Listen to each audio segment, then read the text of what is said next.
আল্লাহর নাম নিয়ে খারাপ আল্লাহ রাব্বুল ইজ্জত ওই রুজিতে তোমার বরকত দিবে। ওদের দোস্ত সাহাবায়ে কেরাম বলেন যে তারপর থেকে এত বরকত হয়েছে যে তখন তার মাল রাখার জায়গা নেই। যে সাহাবায়ে কেরাম আমল দিয়ে জিন্দেগি বানানো শিখেছিলেন, যে আমল এমন জিনিস যে আমলে আপনার আমার একদম ক্লজকে আজি আমাৰ ভক্তদবা অঞ্চলৰ নলেগাঁৱত বৰপেটা জিলা ভিত্তিক এখন ইজতেমা হৈ আছে।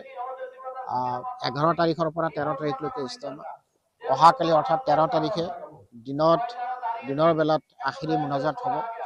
ইয়াতে ইছলাম ধৰ্মাৱলম্বী লোকসকল আহিছে, ভাইসকল আহিছে, বিভিন্ন ঠাইৰ পৰা তেওঁলোকে আহিছে। অতি ভাল লাগিছে যে ইয়াতে কোনো ধৰণৰ কাকো কোনেও একো কাম কৰিব ক'বলৈ নালাগে।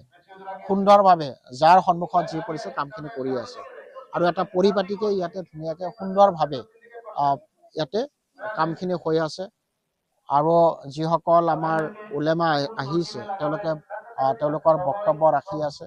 বৰ্তমান সময়ত মই আপোনালোকৰ যোগেদি এটি বিশেষকৈ নৱপ্ৰজন্মৰ যিসকল যুৱক আছে, যুৱক বন্ধুসকলক মই আহ্বান জনাব বিচাৰিছোঁ যে আপোনালোকে মোবাইলত ব্যস্ত নাথাকি অন্ততঃ এই মজলিছত আহক, আমাৰ ইজতেমাত ইয়াতে আহক, উলেমাসকলৰ বয়ান শুনক।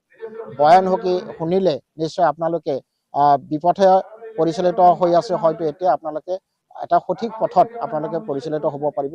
সমাজখনত আপোনালোকে এগৰাকী ব্যক্তি হিচাপে আপোনালোকে সমাজত চলিব পাৰিব। ভাল এগৰাকী ব্যক্তি হিচাপে, সম্পদ হিচাপে আপোনালোকে পৰিগণিত হ'ব পাৰিব।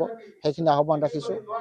আৰু আটাইতকৈ ডাঙৰ কথা হ'ল আমাৰ সমাজখনত এতিয়া ড্ৰাগছ, মদ, ভাং আদি জুৱাই বা যিবোৰ অপসংস্কৃতি, এই অপসংস্কৃতিৰ প্ৰতি আমাৰ সকলো বিশেষকৈ নৱপ্ৰজন্মই আকৃষ্ট বেছি হৈছে আৰু সমাজখন অধঃপতনৰ দিশত গৈ আছে।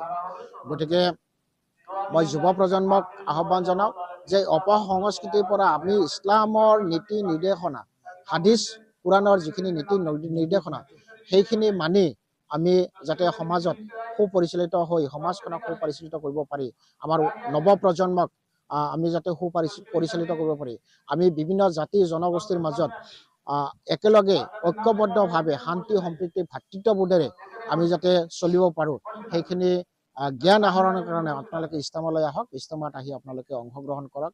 আৰু আটাইতকৈ ডাঙৰ কথাটো হ'ল যে অহা 13 তাৰিখে কাইলৈ অহাকালি দিনত আমাৰ ইয়াতে যিহেতু আখিৰি মুনাজাত হ'ব, বিশ্ব শান্তিৰ বাবে ইয়াতে মুনাজাত কৰিব। আমাৰ উলেমাসকলে আমি সকলোৱে মিলি ইয়াতে মুনাজাত কৰিম। গতিকে আপোনালোকে সকলোৱে এই মুনাজাতত অংশীদাৰ হ'ব বুলি মই সকলোকে আহ্বান জনাইছোঁ। ধন্যবাদ। ইয়াতে আহি কেনেকুৱা অনুভৱ, কথাখিনি কওকচোন।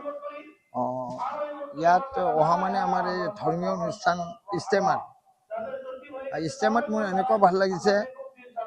মোৰ জীৱনত আজি মোৰ ইছলামত দাখিল হোৱা 9 বছৰ 7 মাহ 12টা দিন হ'ল।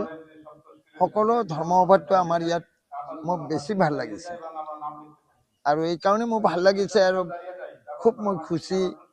আল্লাহ ৰাব্বুল আলামিন বোধহয় এই ইজতেমাখন কবুল কৰিছে, কিয়নো ইয়াত চৈতানৰ হৰকত দেখা নাপায়। চৈতানৰ কাৰণে মই ক'ব গৈছোঁ দোকান বজাৰ কোনো ইয়াত মানে প্ৰভাৱ নাই আৰু মানুহবিলাকৰ আমাৰ ৰাইজৰ ইমান মিলা প্ৰীতি আৰু ইমান ডিচিপ্লিন, সেইকাৰণে মই অত্যন্ত খুচি হৈছোঁ। আৰু ইছলামটো শান্তিয়ে। মই বিশেষকৈ চাওক, কোনো প্ৰশাসনৰ ফালৰ পৰা কোনো এজন পুলিচ বা আৰ্মি দেখা নাপাওঁ। আমি নিজে আমাৰ ইছলামিক যিবিলাক ধাৰ্মিক মুছলমান ভাই বন্ধু আছে, আমি নিজে কণ্ট্ৰল কৰি আছোঁ। সেইকাৰণে মই ভাবিছোঁ, মই সৰু হিচাপে, সৰু মানে মই এইকাৰণে ক'বলৈ গৈছোঁ যে মোৰ বয়স আজি আপোনাৰ মুছলমান হোৱা, ইছলামত দাখিল হোৱা 9 বছৰ 7 মাহ 12টা দিন।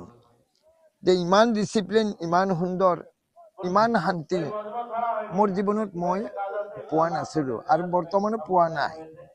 ইমান শান্তি ইছলাম, গতিকে মোৰ খুব ভাল লাগিছে। আৰু ইয়াত দেখিছোঁ ৰাইজৰ ইমান গেদাৰিং, মানে লাখ লাখ মানুহ বিনা প্ৰটেকশ্যন মানে প্ৰশাসনৰ প্ৰটেকশ্যন হিচাপে হাঁচি খুচি কৈ আল্লাহ ৰব্বুল আলামিনৰ কোৰাণ আৰু প্ৰিয় নবী বিশ্ব নবী হযৰত মুহাম্মদ সাল্লাল্লাহু আলাইহি ওয়াসাল্লামৰ বাণীবিলাক শুনি আছে। ইমান শান্তি কোনো হাই হুল্লা নাই। ইয়াতকৈ আৰু শান্তি মই কি অনুভৱ কৰিব পাৰোঁ।